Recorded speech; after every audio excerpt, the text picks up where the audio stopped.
Sir, இவங்க உங்களை பார்க்க வந்திருக்காங்க.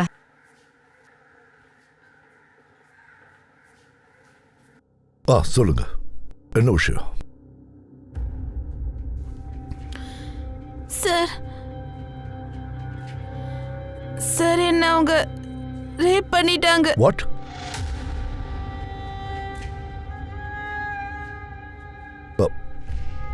தண்ணி குடிமா.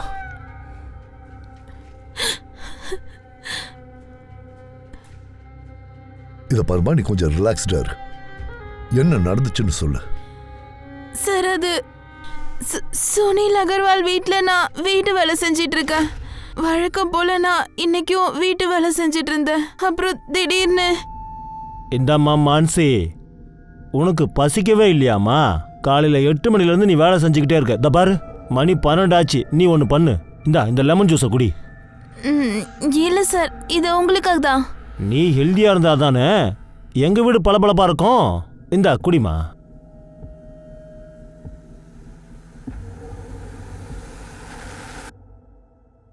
வெரி குட் சார், நான் இதை எடுத்துட்டு போய் கிச்சனில் வச்சிடுறேன்.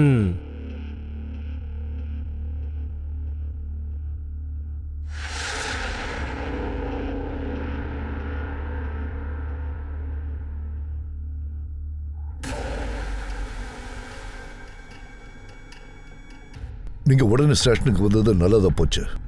இவங்களுக்கு மெடிக்கல் எக்ஸாமினேஷன் முடிச்சிடலாம். ஷமா, இவங்களை ஹாஸ்பிட்டலுக்கு கூட்டிட்டு போய் எல்லா ப்ரொசீஜர்ஸையும் முடிச்சு பாண்டு ஒரு எஃப்ஐஆர் போடுங்க. அப்புறம் அந்த பிளடி சுனில் அகர்வால் அவனை ஸ்டேஷனுக்கு வர சொல்லுங்க.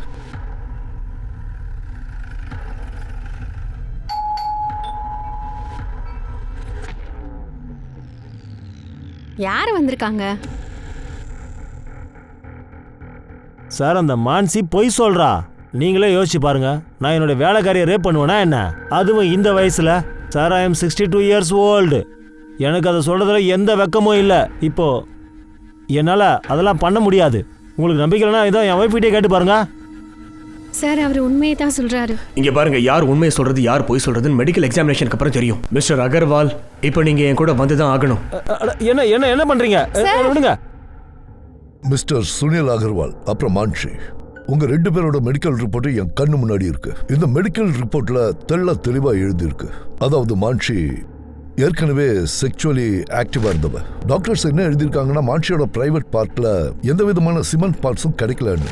இன்னொரு பக்கம் சுனில் அகர்வாலோட விஷயம் என்னன்னா, இவரோட மெடிக்கல் ரிப்போர்ட்ல டாக்டர்ஸ் என்ன சொல்லியிருக்காங்கன்னா, அவரோட ஆன்ம சக்தியை இழந்துட்டாருன்னு. அதாவது மெடிக்கலி அவரால் யாரையும் ரேப் பண்ண முடியாது. சார், நான் தான் அந்த விஷயத்த முதலே சொன்னேன்ல. இப்போல்லாம் இந்த வேலைக்காரங்களுக்கு இதே வேலையாக போச்சு. பணக்கார குடும்பம்னு தெரிஞ்சிருச்சுன்னா பணத்தை பிடுங்கிறதுக்காக எது வேணாலும் சொல்லுவாங்க சார். இப்படி தான் அதாவது பொய் சொல்லுவாங்க, அப்பாண்டமா பழி போடுவாங்க. என்னங்க சொல்றீங்க நீங்க? என் தங்கச்சி பொய் சொல்றாளா? ஆமா. என் புருஷனால யாரையும் எப்போ ரேப் பண்ண முடியாது. அப்புறம் இவளை அவர் பொண்ணு மாதிரி தான் ட்ரீட் பண்ணுவாரு. இவங்க 2 பேரும் சேர்ந்து பொய் சொல்றாங்க. சார், ஒரு பொண்ணை பொறுத்த வரைக்கும் அவ மானத்துக்கு மேலானது அவளுக்கு எதுவும் இல்ல. இந்த மெடிக்கல் ரிப்போர்ட்ல உன்னை யாருமே ரேப் பண்ணலன்னு ரொம்ப தெளிவா எழுதி இருக்கு. நீ பணம் புடுங்கணுங்கிற எண்ணத்துல உன் முதலாளி சுனில் அகர்வால் மேல கம்ப்ளைண்ட் கொடுத்திருக்க. சார், இது எதுவும் உண்மை இல்ல. சார், இவ பொய் சொல்றா சார். எது உண்மை எது போய் நீ இப்ப தெரிஞ்சிடும். யாதவ், அவரை கூட்டிட்டு வா. Okay sir.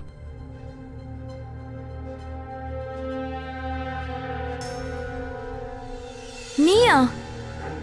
ஆமா, இவன் பேர் தான் மனோஜ், உன்னோட பாய் ஃப்ரெண்ட். இவனுக்கும் உனக்கும் பிசிக்கல் ரிலேஷன்ஷிப் இருந்ததுங்கிற விஷயத்த நீயே உன் அண்ணன் கிட்ட சொல்லிடு. சொல்லு, இன்ஸ்பெக்டர் கேக்குறாருல. பொறுமையா இருங்க.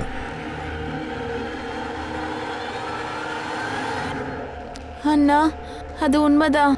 நான் மனோஜை காதலிச்சேன். ஆனா இன்னொரு உண்மையும் இருக்கு. என்ன பலாத்காரம் பண்ணிருக்காங்க. ஆனா நீங்களும் போலீஸும் என்ன நம்பல. என்ன ஏன் குற்றவாளின்னு சொல்லிட்டீங்க. இதுக்கு மேல நான் இதுக்கு உயிரோட இருக்கணும். இப்படிக்கு உங்க தங்கச்சி மான்சி.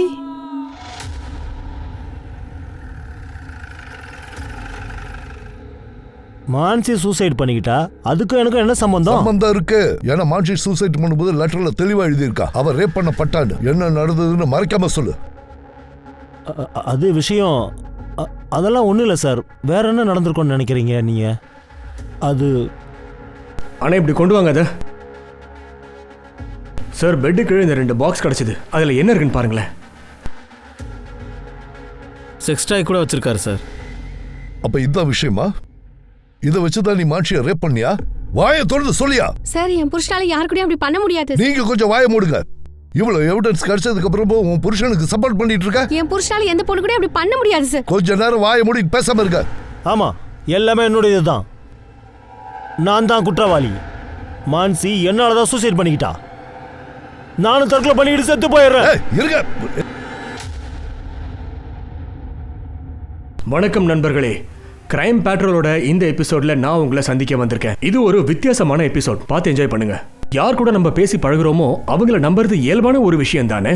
ஆனா அந்த நம்பிக்கை வைக்கிறதுன்றதுக்கு முன்னாடி கொஞ்சம் யோசிச்சு செயல்படுங்க. என்ன, மான்சி சுனிலை நம்பி அன்னைக்கு அந்த ஆள் குடிச்ச ஜூஸை குடிச்சிட்டா. அதுக்கப்புறம் என்னாச்சுன்னா சுனில் அந்த பொண்ணை ரேப் பண்ணிருக்கான். மனசாட்சியே இல்லாம அந்த சின்ன பொண்ணை இந்த ஆள் ரேப் பண்ணதுதான் காரணம். சுனில் வீட்ல இருந்து போலீஸ் ரெய்டுக்கு அப்புறமா அந்த 2 பேக் எடுத்தது சில விஷயங்களை காவல்துறைக்கு காட்டுச்சு. இது ஒரு விசித்திரமான கேஸ். கற்பழிச்சவனும் கற்பழிக்கப்பட்டவங்களும் சூசைட் பண்ணிக்கிட்டாங்க. காவல்துறை இந்த கேஸை க்ளோஸ் பண்ணதுக்கு அப்புறம் கூட 1 மாசம் வரைக்கும் இந்த கேஸ் தகதகன்னு எரிஞ்சுது. மீடியால இது ஒரு விவாத மேடையாவே மாறிடுச்சு.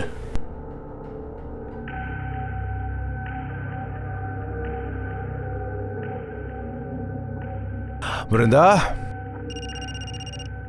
பிருந்தா,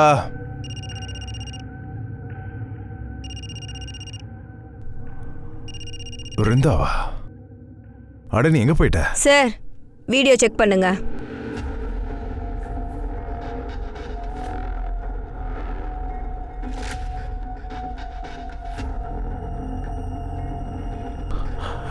இப்போ நீ எதுக்கு இந்த மாதிரி ஒரு வீடியோ எடுத்த? அது எதுக்கு இப்ப காட்டிக்கிட்டு இருக்க என்கிட்ட?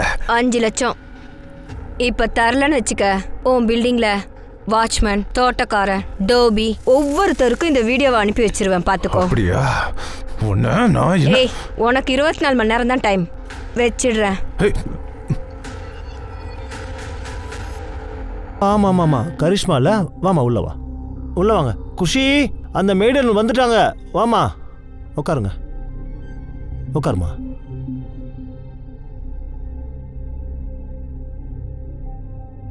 வணக்கம். வணக்கம் வணக்கம், உட்காரு. பாருமா, உனக்கு வேலையை பத்தி நான் போன்லயே சொன்னல. இங்க நாங்க 2 பேர் மட்டும் தான் இருக்கோம். சார், வேலை எப்பல இருந்து ஆரம்பிக்கணும்? எனக்கு என்ன தோணுதுன்னா இன்னைக்கே ஆரம்பிச்சிடுறேன். அது என்னன்னா, நான் இருக்கும்போது எங்க அம்மா வேலை பார்க்கறது எனக்கு பிடிக்கல. அதனாலதான் நான் வந்தேன். அப்புறம் என் தம்பிக்கும் உடம்பு சரியில்லை. அவன் பக்கத்துல யாருமே இல்லைன்னா அவன் டென்ஷன் ஆயிடுவான். என்ன எதுக்கு கேக்குறீங்க? நல்ல பொண்ணாதான் தெரியறா, வச்சுக்கலாம்.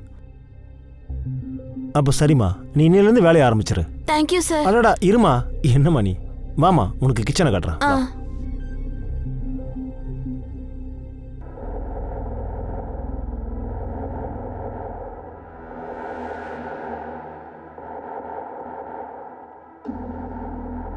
என்ன சார், அதுக்குள்ள பணம் ரெடி பண்ணிட்டீங்களா? குடியா. நம்ப வச்சு கழுத்து அறுத்துட்டல்ல, இதெல்லாம் கொஞ்சம் கூட சரி கிடையாது. இந்த பணத்தை என்னோட பேரனோட படிப்புக்காக வச்சிருந்தேன், புரிஞ்சுதா? படிக்க வைக்க பேங்க்ல லோன் கொடுக்குறாங்க. சும்மா டென்ஷன் ஆகாத. போய் பேரனை பாத்துக்க. போ போ. அட போ.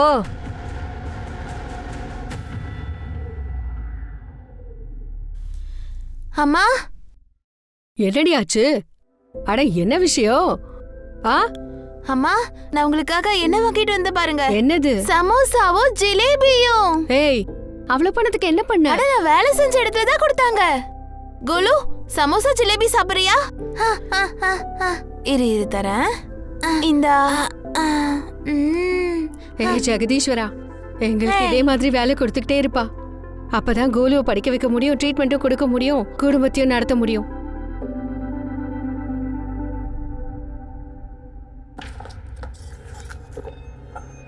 அவ்வளோதானா? என்ன இவ்வளோதான் இருக்கு? மீதி பணம் எங்கடி? அவ்வளவுதான் கிடைச்சது. மாமனே ஏமாத்த பாக்குறியா? மீதி பணத்தை கொடுறி. அவ்வளவுதான் மாமா கிடைச்சது. ஏய், எனக்கு தெரியும் பணம் எங்க இருக்குன்னு. மரியாதை கொடுத்துரு. மாமா, குடு, மீதி பணத்தை குடு. மாமா மாமா, இருங்க இருங்க, தரேன்.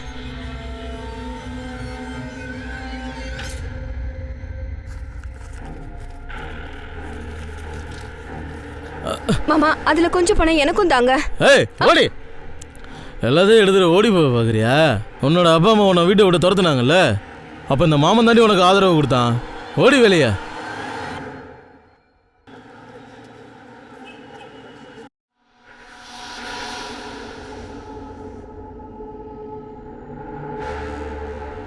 ஆமா ஆமா அதோ கிளம்பிட்டேன். வந்துடுறேன் பாய். இங்க பாருங்க, நான் பார்க்க எப்படி இருக்கேன்? ரொம்ப நல்லா இருக்கு, எப்பவும் போலதான். நான் டாலியோட கிட்டி பார்ட்டிக்கு போயிட்டு வரேன். அப்புறம் நான் வரதுக்கு ரொம்ப லேட் ஆகும். பாய் பாய்.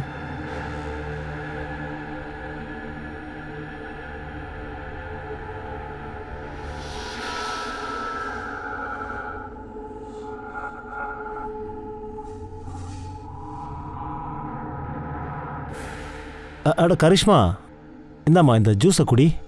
வேண்டாம் சார். எவ்வளோ வேலை செய்கிற நீ, இது குடிச்சா கொஞ்சம் சக்தி கிடைக்குமா? வாங்கிக்கம்மா, குடி. அட தயங்காத, குடி. Very good.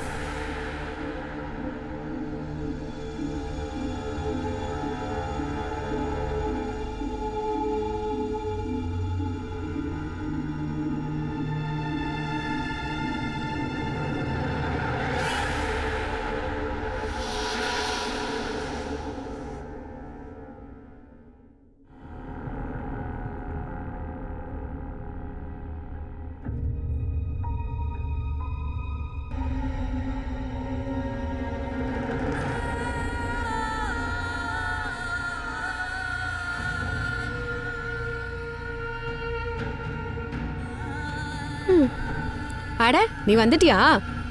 சாப்பாடு எடுத்து வைக்கவா?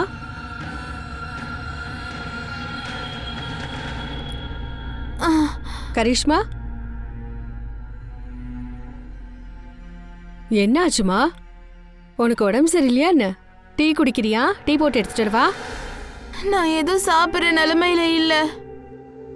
நான் இனி எங்க வேலைக்கு போக மாட்டேன். அவங்க உன்னை திட்டாங்களா என்ன? இங்க பாருமா, அவங்க நிறைய பணம் பொருள்லாம் நமக்கு தராங்கல்ல. ஒருவேளை டென்ஷன்ல 4 வாரத்தை பேசிட்டா கூட நீ அதை பெருசா எடுத்துக்காத. இங்க பாரு, நீ இந்த வேலையை விட்டுட்டேன்னா அப்புறம் 3 விஷயம் என்ன ஆகும்? மறுபடியும் இவ்வளோ நல்ல வேலை கிடைக்காதுமா. என் பேச்ச கொஞ்சம் கேளுமா. அவங்க என்னதான் சொன்னாலும் அதை பெருசா எடுத்துக்காத. அப்புறம் பாரு, எல்லாம் சரியாயிடும். இப்ப நீயும் வேலைக்கு போகலன்னா வீட்டு செலவுக்கு என்னமா பண்றது?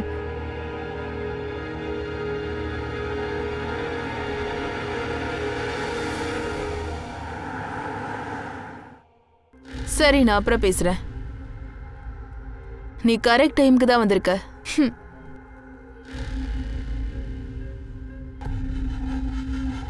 இவன் தான் உன்னோட அடுத்த டார்கெட். கொஞ்ச நாளைக்கு இவனை ஃபாலோ பண்ணு, சரியா? அப்புறம் சான்ஸ் கிடைக்கும் போது கவுத்துரு. வணக்கம், நான் தீரஜ் அரோரா. நீங்க என்ன சாப்பிடுறீங்க? Tea, coffee? இல்ல அதெல்லாம் ஒன்றும் வேண்டாமா. உங்களுக்கு எந்த கஷ்டமும் வேண்டாம். தம்பி உங்க பிள்ளையா? ஆமாங்க. தம்பி இங்க வாமா. வா வா வா, சார் கூப்பிடுறாருல. இந்த தம்பி, இது உனக்காக தான். இந்த போ, வெளியில போய் விளையாடு. அப்புறம் இதையும் வச்சுக்கோங்க, இது உங்களுக்கு தான். சூடா ஜிலேபி இருக்கு, அப்புறம் ஸ்நாக்ஸும் இருக்கு. அப்புறம் இது உங்களுக்காக ஒரு புடவை. எனக்கு புடவை வாங்கிட்டு வந்திருக்கீங்களா? ஆமா, வச்சுக்கோங்க. கரிஷ்மாவை இங்க எங்கேயும் காணுமே. ஆமா, கரிஷ்மா வீட்ல தான் இருக்கா. தோ நான் அவளை வர சொல்றேன். கரிஷ்மா, சொல்லுங்கம்மா. அம்மாடி, சீக்கிரம் வெளியில வா. பாரு, உன் சார் வந்திருக்காரு. எப்படி இருக்க கரிஷ்மா? என்னம்மா நீ வேலைக்கே வர மாட்டேங்கிற? சார், அவளுக்கு கொஞ்சம் உடம்பு சரியில்லாம போச்சு. நாளையில இருந்து கண்டிப்பா வந்துருவா. கண்டிப்பா வந்துருவா. சரி, பரவாயில்ல. கரிஷ்மாக்கு என் சார்பா ஒரு நல்ல ஆஃபர் கொடுக்கலான்னு இருக்கேன். அது என்னன்னா, அவள் ரொம்ப நல்லா வேலை செய்கிறா. அதனால தான் நான் என்ன நினச்சேன்னா, இவளை துபாயில் இருக்கிற என் மருமக வீட்டுக்கு அனுப்பலாம்னு இருக்கேன். துபாயா? கொஞ்சம் பொறுமையாக யோசிங்க. இங்கே கிடைக்கிற 20 ரூபாய் அங்கே கிடைக்கிற 1 ரூபாய்க்கு சமம். அதாவது இவளுடைய சம்பளம் 20 மடங்கு அதிகமாகிடும். அப்புறம் 3 மாதத்துக்கு ஒரு தடவை அவளை நான் உங்ககிட்ட அனுப்பி வச்சுறேன். உங்களையும் உங்கள் பிள்ளையும் பார்த்துக்கிறதுக்கு தான் நாங்கள் இங்கே இருக்கோம்ல. நீங்களே சொல்லுங்கள், என்ன பண்ணலாம்?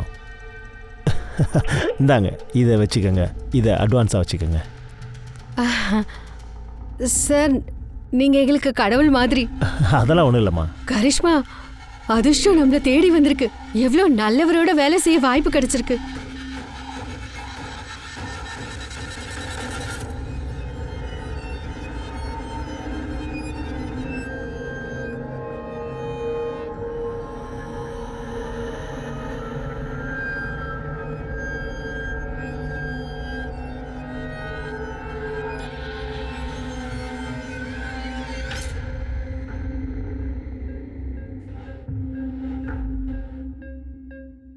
குஷி அகர்வால் தன்னுடைய 2வது கல்யாணத்துக்கு அப்புறமா குஷி அரோராவா மாறிட்டா.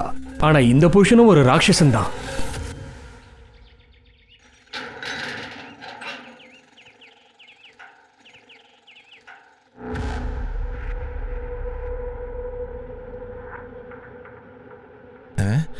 மேடம் மேடம்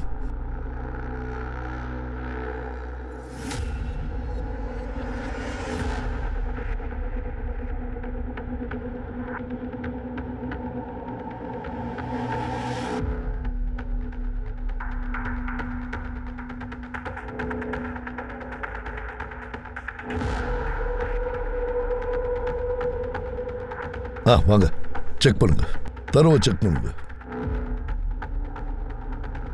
சார் இங்க பாருங்க, இந்த இடத்துல ரொம்ப ஸ்வெல்லிங் இருக்கு. பயங்கரமா தாக்கியிருக்காங்க போல. ஒருவேளை இன்டர்னல் இன்ஜுரினால மரணம் ஏற்பட்டுக்கலாம்ல, வேற எங்கேயாவது அடிபட்டு பாருங்க. டெரஸ் அப்புறம் பில்டிங்கோட சரௌண்டிங் ஃபுல்லா செக் பண்ணுங்க. ஏதாவது எவிடன்ஸ் கிடைக்குதான்னு பாருங்க. இங்கே தான் மர்டர் பண்ணிருக்கானா கண்டிப்பா அந்த வெப்பன்ஸை எங்கேயாவது தான் போட்டிருக்கு. சரி சார். முதல்ல இவங்களை யார் பார்த்தது? நான் தான் சார். நீங்க பாடி பக்கத்துல ஏதாவது பாத்தீங்களா? இல்ல சார், ஒன்றும் இல்லை சார். இவங்களை உங்களை யாருக்காவது தெரியுமா? இல்லை சார், எனக்கு தெரியாது. சார் வணக்கம் சார், நான் சொசைட்டியோட செக்ரட்டரி. நான் இவங்க எல்லாருக்கிட்டையும் பேசிட்டேன் சார். இவங்க யாருமே இந்த பொண்ணை சொசைட்டியில் பார்த்ததில்லைன்னு சொல்கிறாங்க. நானும் பார்த்ததில்லை சார். சரி, அது இருக்கட்டும். உங்கள் சொசைட்டியில் சிசிடிவி வேலை செய்யுது? ஆமாம் சார். அப்போ 2-3 நாள் ஃபுட்டேஜ் எல்லாம் எனக்கு உடனே வேணும். கண்டிப்பாக சார்.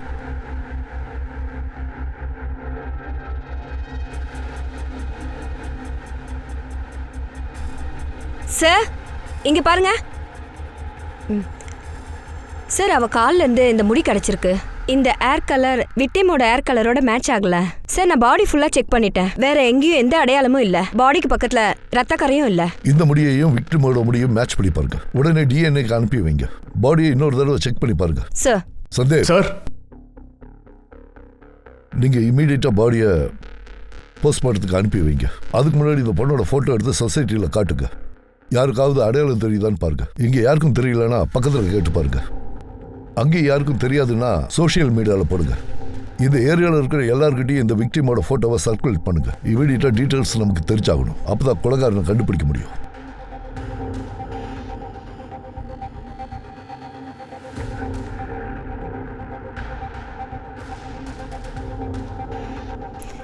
உங்களுக்கு இவங்களை அடையாளம் தெரியுதா?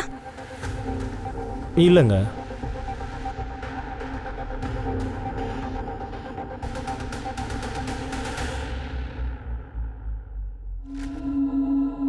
கரிஷ்மா, கதவு தோற. நீ இப்படி சாப்பிடாம இருந்தா எந்த பிரச்சனையும் முடிவுக்கு வராதுமா. அக்கா அக்கா, நீ எதுவும் சாப்பிடலன்னா அப்புறம் நானும் சாப்பிட மாட்டேன். கதவு தோறமா.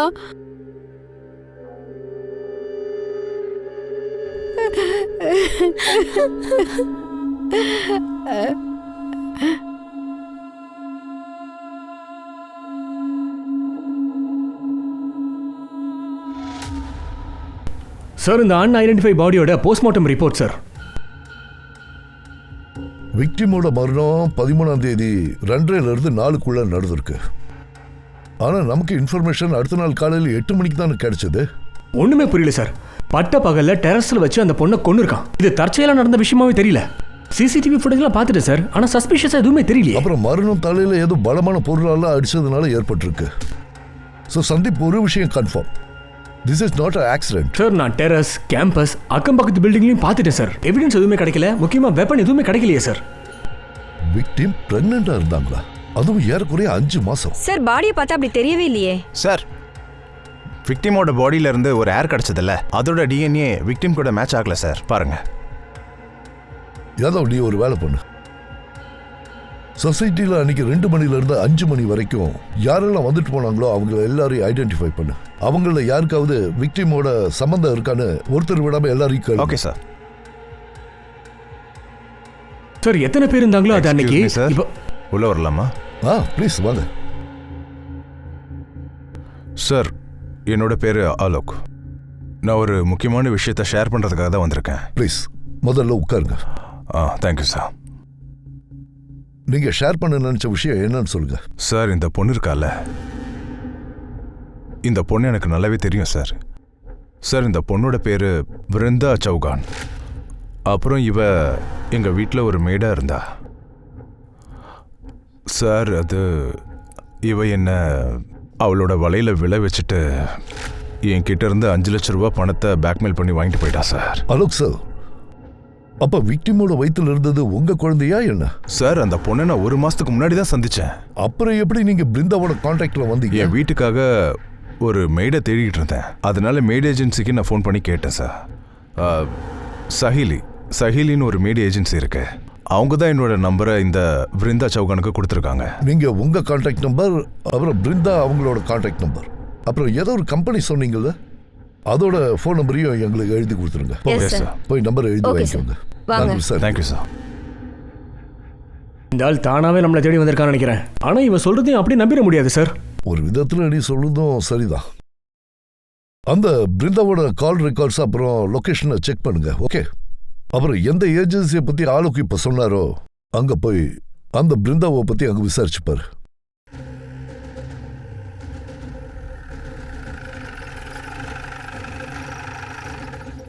பிருந்தா எங்க ஏஜென்சியோட கடந்த 7 மாசமா இருக்காங்க.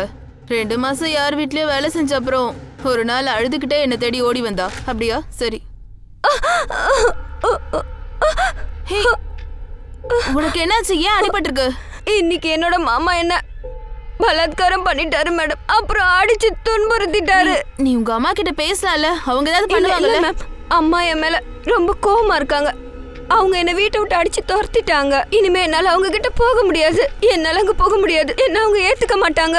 நம்ம போலீஸ்ல கம்ப்ளைண்ட் கொடுக்கலாம். வா போலீஸ் ஸ்டேஷன் போலாம். வேணாம். போலீஸ் கிட்ட போயிட்டா மாமா என்ன வீட்டை விட்டு துரத்திடுவாரு. அப்புறம் எனக்கு தங்கறதுக்கு இடமே இருக்காது. அழுகை நிறுத்து. ஒரு விஷயம் சொல்லு. உனக்கு கிட்ட இருந்து என்ன வேணும்? மாமா சொன்னாரு அவருக்கு பணத்தை கொண்டு வந்து கொடுத்துட்டா அவரு என் உடம்பையே தொட மாட்டேன்னு சொல்லிட்டாரு. அக்கா எனக்கு ஏதாவது ஒரு வழி காட்டுங்க. கம்மி நேரத்துல அதிகமா பணம் சம்பாதிக்க ஏதாவது ஒரு வழி. ஏன்னா இப்படியே போச்சுன்னா என்னைக்காவது ஒரு நாள் எங்க மாமாவை என்ன கொன்றுவாருக்கா. அதுக்கப்புறம் நான் அவளை சிலரோட வீட்டுக்கு வேலைக்கு அனுப்புனேன். அது என்னன்னா சார், அவளுக்கு பணம் எக்ஸ்ட்ரா கிடைக்கணும்னு. அந்த பொண்ணு யார் வீட்டிலலாம் வேலை செஞ்சாங்களோ அந்த எல்லார் வீட்டு நம்பரும் எனக்கு வேணும். அந்த வீட்டில் இருக்கிற யாரோ ஒரு ஆளோட குழந்தை தான் இவ வயிற்றுல வளருதுன்னு நினைக்கிறேன். என்ன? அவ பிரெக்னெண்டா இருந்தாளா? ஆமா, போஸ்ட்மார்ட்டம் ரிப்போர்ட்ல இவ வயிற்றுல 5 மாச குழந்தை இருக்குன்னு வந்திருக்கு மேடம். சார் அப்படின்னா இது அவ மாமா செஞ்ச வேலையா தான் இருக்கணும். சார் அடிக்காதீங்க சார். நான் எதுவும் பண்ணல சார். என்ன அடிக்காதீங்க சார். நான் உண்மைதான் சார் சொல்றேன். என்ன நம்புங்க சார் ப்ளீஸ் சார். நான் பிருந்தாவை ரேப் பண்ணது உண்மைதான் சார். ஆனா நான் அவளை கொலை பண்ணல சார். ரேப் பண்ணியா? சார் எதை நீ ரேப்னு சொல்றியோ அதனால ஒரு பொண்ணோட வாழ்க்கைய வீணா போச்சுடா. ஏண்டா நாய, 13ஆம் தேதி 2:30 மணில இருந்து 5 மணி வரைக்கும் நீ எங்கடா இருந்த? சார் அன்னைக்கு நான் சரக்கு வாங்கலான்னு கொஞ்சம் வெளியில போயிட்டேன் சார். நீங்க வேணா சிங் கம்பெனில ஃபோன் பண்ணி கேளுங்க சார். எனக்கு நீ ஐடியா சொல்றியா? அது வந்து பிருந்தா 2 வீட்டுல வேலை செஞ்சுட்டு இருந்தா சார். அவங்கள யாராவது அவளை கொண்டிருக்கலாம் சார்.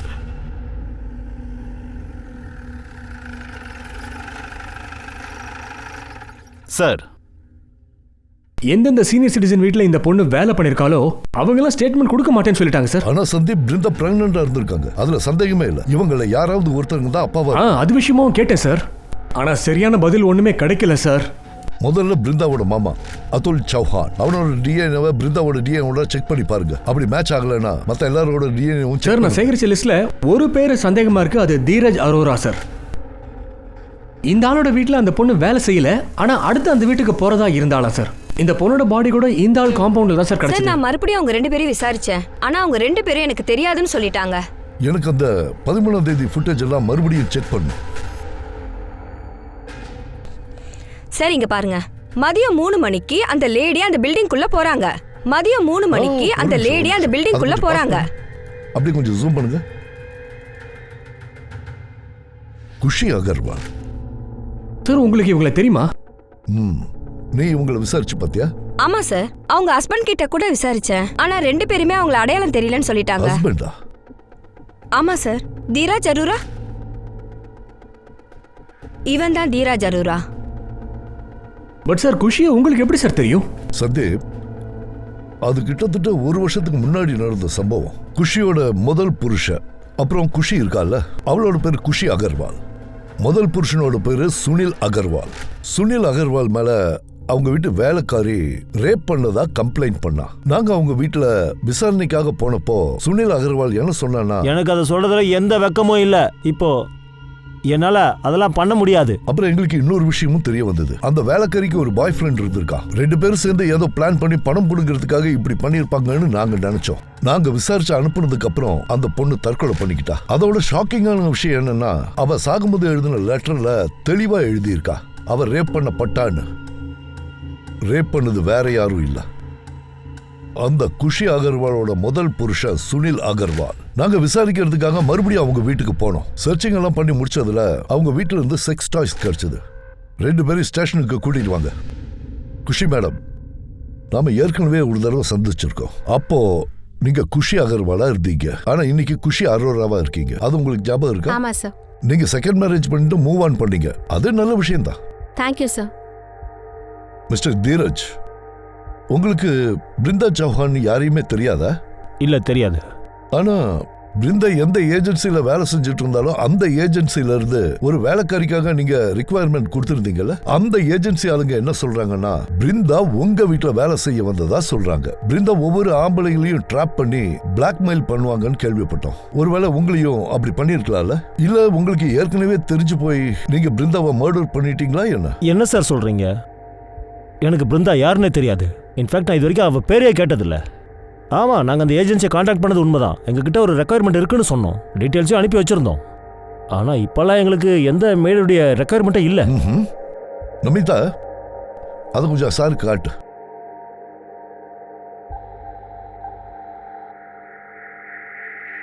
மிஸ்டர் தீரஜ், நேற்று நீங்க ஆஃபீஸ்ல இருந்து 4 மணிக்கு வீட்டுக்கு வந்திருக்கீங்க.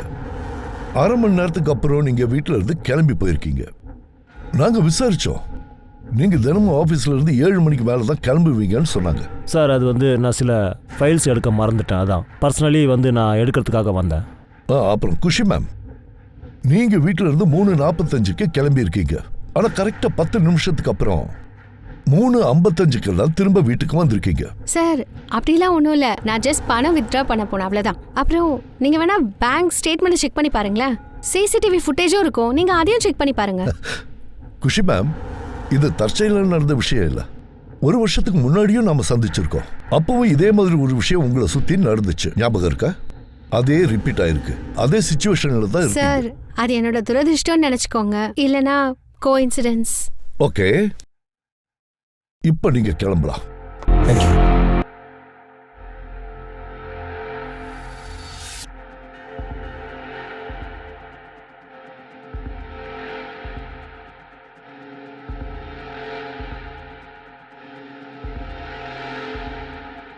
சந்தீப், இதை வச்சு பார்க்கும்போது குஷி மேடுக்கு இப்பெல்லாம் ஹேர் ஃபால் ரொம்ப அதிகமாகிட்டு இருக்குன்னு நினைக்கிறேன். சார், இந்த முடியோட கலர் கிட்டத்தட்ட அந்த முடியோட கலர் மாதிரியே இருக்குல்ல? நீ இப்போ உடனே என்ன பண்றேன்னா, முதல்ல கிடைச்ச முடியோட டிஎன்ஏவும் இந்த டிஎன்ஏவும் மேட்ச் பண்ணிப்பார். என் உள் மனசு என்ன சொல்லுதுன்னா, இந்த 2 முடியும் ஒரே ஆளுது தான். அந்த ஆள் வேற யாரும் இல்லை, குஷி அகர்வாலே தான். இல்ல, குஷி அரோரா தான். பிருந்தாவோட கதை தொடர்ந்துகிட்டே இருந்துச்சு. சீனியர் சிட்டிசன்ஸை பிருந்தா பிளாக்மெயில் பண்ணிட்டு இருந்திருக்கா. இதுல இவருடைய மாமா புதுசா என்றானா, அவளும் அவனை உடல் ரீதியா மிஸ்யூஸ் பண்ணிருக்கான். இல்ல தீரஜ் அரோராவா இவருடைய அடுத்த டார்கெட்டா இருந்தாரு? இந்த கேஸ்ல மறைஞ்சிருந்த எல்லா மர்மமும் கொஞ்சம் கொஞ்சமா வெளிச்சத்துக்கு வர ஆரம்பிச்சிட்டு கேஸும் கொஞ்சம் கொஞ்சமா சால்வ் ஆயிட்டு இருந்துச்சு. சார், அந்த மாமாவோட டிஎன்ஏ ரிப்போர்ட்டை நாங்க இந்த ரிப்போர்ட் கூட மேட்ச் பண்ணி பார்த்துட்டோம். இதான் சார் அந்த ரிப்போர்ட். அப்படின்னா பிருந்தாவோட மாமா கிட்ட பிருந்தாவை கொல்றதுக்கான மோட்டிவ் இருந்திருக்கு. ஆனா வீடியோவோட ஃபுட்டேஜ்ல இந்த மாமாவை எங்கேயுமே காணுமே. பிருந்தாவோட பாடி கிட்ட இருந்து கிடைச்ச ஹேரோட டிஎன்ஏ என்னாச்சு? மேடம் வாங்கிட்டு வந்துட்டு இருக்காங்க சார். பிருந்தா பாடி பக்கத்துல இருந்து ஹேர் கிடைச்சது இல்ல, அதோட டிஎன்ஏ குஷியோட டிஎன்ஏயோட ஒத்து போகுது. இங்க பாருங்க. அந்த குஷி முகத்தை ரொம்ப அப்பாவியா வச்சுக்கிட்டு என்ன ஒரு தில்லாலங்கடி வேலை பார்த்துருக்கா. நீங்க ஒன்று பண்ணுங்க, குஷி வீட்டுக்கு சர்ச் வாரண்ட் ரெடி பண்ணுங்க. சார், நான் அதை தான் செக் பண்ணுறேன். கொஞ்ச நேரத்தில் உங்களுக்கு கால் பண்ணுறேன், ஓகேவா? குஷி. நான் பார்க்குறேன். ஒரு இடம் விடாம வீடு ஃபுல்லா சர்ச் பண்ணுங்க. சார், என்ன சார் இதெல்லாம்? எங்களை எங்க வேலையை செய்ய விடுங்க.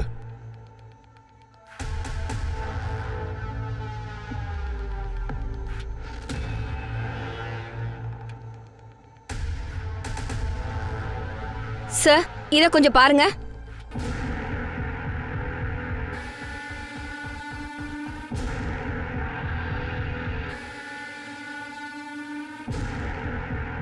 இதுல நிக்கிற அந்த பொண்ணு யாரு? உங்க வீட்டு வேலைக்காரியா? சார் நாங்கள் அவளை அடாப்ட் பண்ணியிருக்கோம். முதல்ல இங்கே தான் தங்கியிருந்தா. இப்போ என் புள்ள கூட துபாயில் இருக்கா. இந்த பொண்ணோட பேர் என்ன? கரிஷ்மா.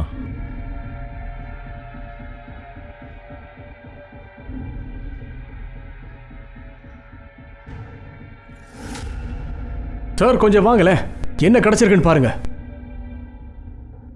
சார் மர்டர் வெப்பன்லாம் ஒன்றும் இல்லை, ஆனால் இதெல்லாம் கிடைச்சிருக்கு.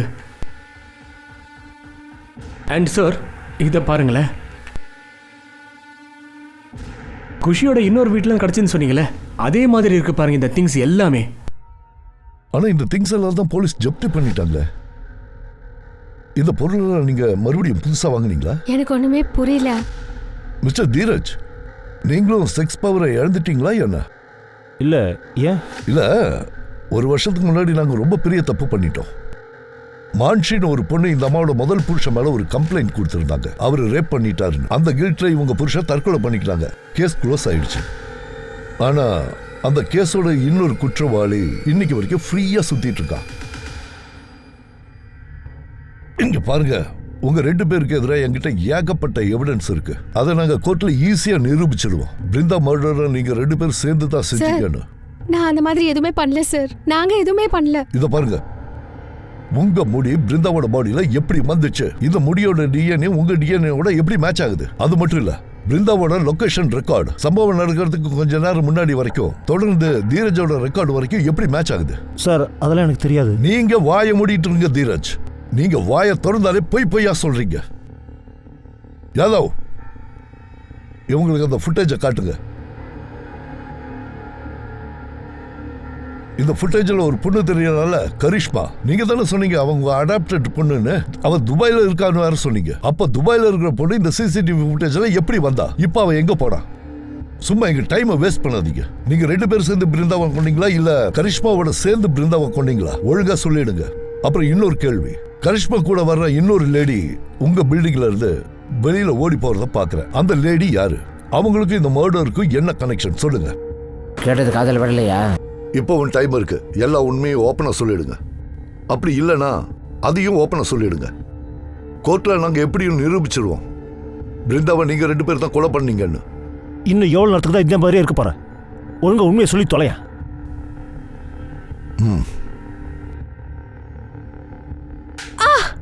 உனக்கு வேணா வேஸ்ட் பண்ண டைம் இருக்கும், ஆனா எங்க கிட்ட அப்படி இல்ல. சொல்லு. சார் நாங்க பிருந்தாவை கொல்லவே இல்ல சார். அப்புறம் அவ தான் எங்களை ஃபாலோ பண்ணிட்டு இருந்தா. அவ தான் எங்களை பிளாக்மெயில் பண்ணிட்டு இருந்தா. அவ தீரஜை ஃபாலோ பண்ணிட்டு வந்து என்கிட்டயே வந்துட்டா. அவ எங்க 2 பேரையும் ஒன்னா பாத்துட்டா. அப்புறம் அவளுக்கு தெரிஞ்சு போச்சு நாங்க 2 பேரும் புருஷன் பொண்டாட்டின்னு. ஓகே சார், தீரஜ் வீட்ல இல்லாத நேரத்துல அவ எங்க வீட்டுக்கு வந்திருந்தா. நீயா உன்னோட சின்ன வயசு காதலிய உள்ள வர சொல்ல மாட்டியா? நீ இங்க என்னடி பண்ற?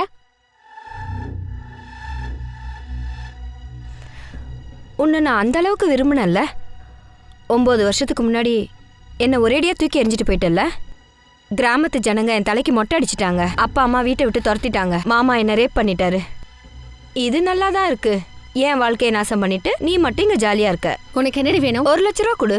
எதுக்கு 1 லட்சம் ரூபாய்? உன்னை பத்தி உன் புருஷன் கிட்ட சொல்லவா? சொல்லவாடி. டக்குன்னு வாயடிச்சு போய் நிக்கிற. 1 லட்சம் ரூபாய்க்கு நான் எங்க போறது? வீட்டுல வச்சிருக்காங்களா 1 லட்சம் ரூபாய்? பக்கத்துல ஏடிஎம் இருக்குல்ல, அந்த ஆளுக்கு 2-3 அக்கௌண்ட் இருக்குல்ல. நீ ஒரு வேலை செய், எல்லா அக்கௌண்ட்ல இருந்து கொஞ்சம் பணம் எடுத்து 1 லட்சத்தை என்கிட்ட கொடுத்துரு.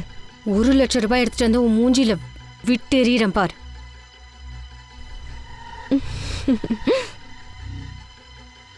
நான் திரும்ப வந்து பார்க்கும்போது அவ செத்து கிடந்தா. விருந்தா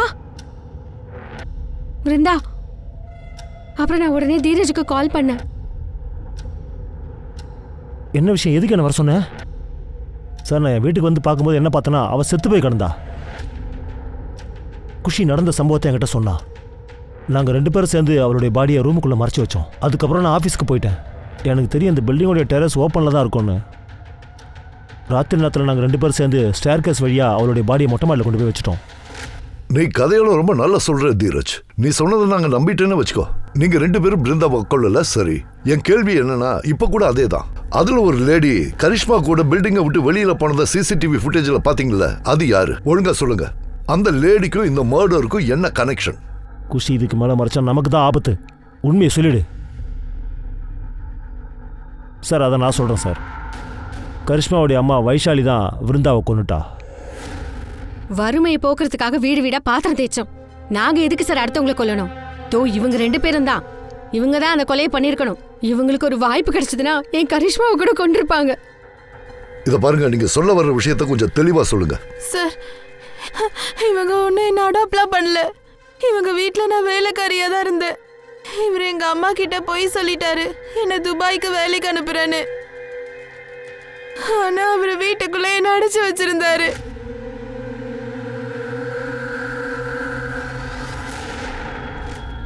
அதான் விஷயம்னா உடனே எங்களை தேடி நீ ஏன் வரல? அடுத்த செகண்ட் இவங்க 2 பேரும் ஜெயில தூக்கி போட்டிருப்பல்ல. உங்ககிட்ட வந்திருந்தா பிரச்சனை வேற மாதிரி ஆயிடுமோன்னு பயந்துட்டோம். அதாவது குஷி, நீ கரிஷ்மாவை பிசிக்கலா மிஸ்யூஸ் பண்ணியிருக்க. அதே மாதிரி மான்ஷியும் பிசிக்கலி அபியூஸ் பண்ணியிருக்க.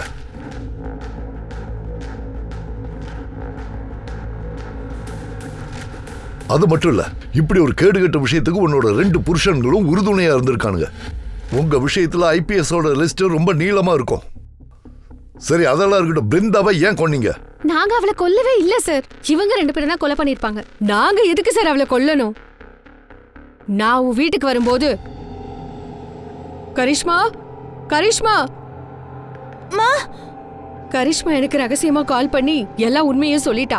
அதுக்கப்புறம் நான் அவளை கூட்டிட்டு வரதுக்காக தான் அவங்க வீட்டுக்கே போனேன். கரிஷ்மா, நாங்க வெளியே வரும்போது அவ செத்துதான் கிடந்தா. சந்தீப், கண்டிப்பா அந்த கொலையை இந்த 4 பேர்ல யாரோ தான் பண்ணியிருக்காங்க. ஒருவேளை குஷியா கூட அதை பண்ணியிருக்கலாம். அதுக்கப்புறம் பாடியை டிஸ்போஸ் பண்றதுக்காக தீரஜ ஃபோன் பண்ணி கூப்பிட்டுருப்பா. இல்ல இப்படி கூட நடந்திருக்கலாம். பிருந்தாவுக்கு பயந்து குஷி தீரஜுக்கு ஃபோன் பண்ணி வர சொல்லி இருக்கலாம். இல்ல இப்படி கூட நடந்திருக்கலாம். வைஷாலி வீட்டுக்குள்ள புகுந்ததும் கரிஷ்மா ஓடி போலான்னு ட்ரை பண்ணும்போது அந்த நேரத்துல பிருந்தா நடுவுல வந்திருக்கலாம். பிருந்தா வைஷாலி கையால கூட செத்து போயிருக்கலாம்.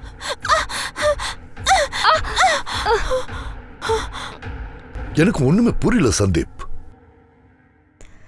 சார், விருந்தா மர்டர் கேஸ்ல ஒரு இன்ட்ரெஸ்டிங்கான விஷயம் கிடைச்சிருக்கு சார். நான் சம்பவம் நடந்த இடத்த முன்னாடி பின்னாடி நல்லா செக் பண்ணிட்டேன். சிசிடிவி ஃபுட்டேஜ் எடுத்துட்டேன். அதுல இந்த தீரஜ் கருப்பு பாலித்தீன் பையை எடுத்துட்டு போறத பார்த்தேன். இதை பார்த்தா டிஃபன் மாதிரி தெரியுதே மேடம். சார், நானும் அப்படித்தான் நினைச்சேன். ஆனா அதே டைம்க்கான பில்டிங்ல இருக்கிற சிசிடிவி ஃபுட்டேஜை செக் பண்ணேன். அப்ப இந்த தீரஜ் அந்த கருப்பு பாலித்தீன் பைய நீங்க உடனே ஒரு வேலை செய்யுங்க. நம்ம டீம்ல இருக்கிற யாரையாவது இமீடியட்டா அந்த ஸ்பாட்டுக்கு அனுப்பி வைங்க. ஒருவேளை அந்த பாலித்தீன் பை அங்க இருக்கலாம்.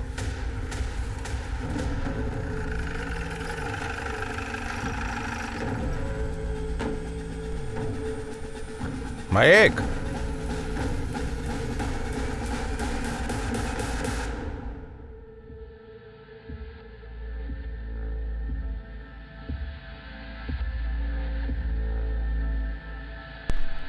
சார், இதை கொண்டு போய் டிஸ்போஸ் பண்ண வந்தவன் தான். பிருந்தாவை நான் கொல்லல சார். குஷியும் அவளை கொல்லல.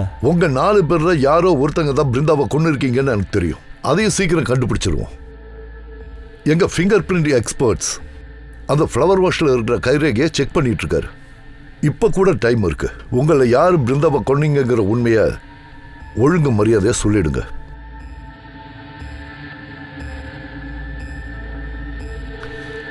சார், அந்த கொலையை நாங்க தான் செஞ்சோம். அன்னைக்கு ஃபோனை கட் பண்ண அப்புறம் அம்மாவுக்காக வெயிட் பண்ணிட்டு இருந்தேன். வீட்டில் சார் மேடம் 2 பேருமே இல்லை.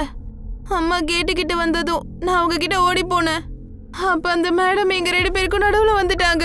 அப்ப நான் தான் பக்கத்துல இருந்த பொருளை எடுத்து அவ தலையில அடிச்சேன். எப்படி அடிச்ச? எங்க செஞ்சு காட்டு பார்க்கலாம். சார், அது அவ என் முன்னாடி வந்து நின்னா. அவ என்ன தடுத்தா. அப்பதான் நான் அந்த ஃப்ளவர் வாஷ அவ தலையில எடுத்து அடிச்சேன். அவ அங்கேயே மயங்கி விழுந்துட்டா. நாங்க அங்க இருந்து போயிட்டோம். ஆனா அடிபட்டிருக்கிறது பிருந்தாவோட தலைக்கு பின்னாடி தான். என்ன வைஷாலி, இப்போவாவது ஒத்துக்க. இல்ல உன் பொண்ணை ஜெயிலுக்கு அனுப்பிதான் அடங்குவியா? சார் நான் தெரியாம பெரிய தப்பு பண்ணிட்டேன் சார். நான் அங்க டோரோட பெல்ல பிரஸ் பண்ணதுமே டோர் திறந்துதான் இருந்தது. ஹாலில் ஒரு பொண்ணு உட்கார்ந்துருந்தா. நான் நினைச்சேன் அது குஷி மேடம் தான். நான் கையில கிடைச்ச ஃப்ளவர் வாஷ் எடுத்து அவங்க தலையிலேயே அடிச்சிட்டேன். அதுக்கப்புறமா கரிஷ்மாவை கூட்டிட்டு அங்கேருந்து ஓடிட்டேன். அதனால தான் கரிஷ்மாவோட ரேப் கேஸ் கம்ப்ளைண்ட் பண்றதுக்காக நான் இங்க வரல. நீ ரொம்ப அவசரப்பட்டு கொஞ்சம் கூட யோசிக்காம செஞ்சுட்ட. இப்படி எடுத்த கவுத்தோன்னு செஞ்சா வாழ்க்கையே நரகமாயிடும். நீ கொஞ்சம் நிதானமா யோசிச்சிருந்தா கூட இப்படி குற்றவாளி ஆயிருக்க வேண்டாம். இன்றைய பொழுதுல நம்ம நாட்டுல சேம் செக்ஸ் உறவு வச்சுக்கிறது தப்பு இல்லைன்னு கோர்ட்டே சொல்லிடுச்சு. இதுக்கான ஆர்டரும் பாஸ் ஆயிருக்கு. கம்யூனிட்டியை இதை ஏத்துக்க ஆரம்பிச்சுட்டாங்க. எந்த உறவா இருந்தாலும் சரி, அதை கட்டாயப்படுத்தி பண்ணா அதுவே ஒரு பெரிய குற்றமாயிடும். என்ன சரிதானே? குஷியோட வெறித்தனமான இச்சைக்கு இரையானது மான்சி, விருந்தா அப்புறம் கரிஷ்மா மட்டும் இல்ல. இந்த விஷயம் வெளியில் வந்ததுக்கு அப்புறமா இதை பத்தி பேச நிறைய பெண்கள் முன் வந்தாங்க. இந்த சீரியல் ரேப் அப்புறம் குற்றங்களுக்காக குஷி கூட சேர்ந்த நிறைய பேருக்கு பனிஷ்மெண்ட் கிடைச்சது. சமுதாயத்துல இருக்கிற இந்த மாதிரி ராட்சசர்களை அரசாங்கம் விட்டு வைக்கிறதே இல்ல. இதுல ஜெண்டர் வித்தியாசமும் பார்க்கறது இல்ல. இந்த கேஸை காவல்துறை எப்பவோ சுலபமா சால்வ் பண்ணிருக்கலாம். போலீஸுக்கு தாமதமா கிடைச்ச க்ளூஸ் முன்னாடியே கிடைச்சிருந்தா. சோ நாம அலர்ட்டா இருக்கணும், ரொம்பவே விழிப்புணர்வோடவும் இருக்கணும். நான் அனூப் சோனி உங்ககிட்ட இருந்து விடை பெற்றுக் கொள்கிறேன். கிரைம் பேட்ரோலோட இன்னொரு எபிசோட்ல மறுபடியும் நாம சந்திப்போம். எப்பவும் சொல்ற ஒரே ஒரு விஷயம் தான் மறுபடியும் சொல்ல போறேன். அது என்னன்னா, ஞாபகம் இருக்கட்டும், குற்றத்துக்கும் நமக்கும் இருக்கிற இடைவெளி ஒரு சின்ன நூல் இழை மட்டும்தான். சோ நாம அலர்ட்டா இருக்கணும், ஜாக்கிரதையா இருங்க, பாதுகாப்பா இருங்க. ஜெய் ஹிந்த்.